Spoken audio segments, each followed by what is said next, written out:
ဒီရတဲ့ကြောင်တွေကိုစားစီလို့ထားပါတယ်ဒုနေအောင်မတွေ့ဖြစ်တာချပြီးပုံချစ်သူရဲ့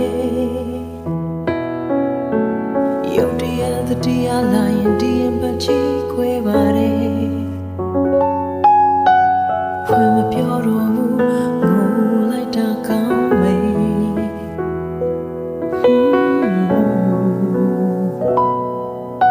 အဆုံးတလခွဲတာဟာတကယ်တော့ခါပါတယ်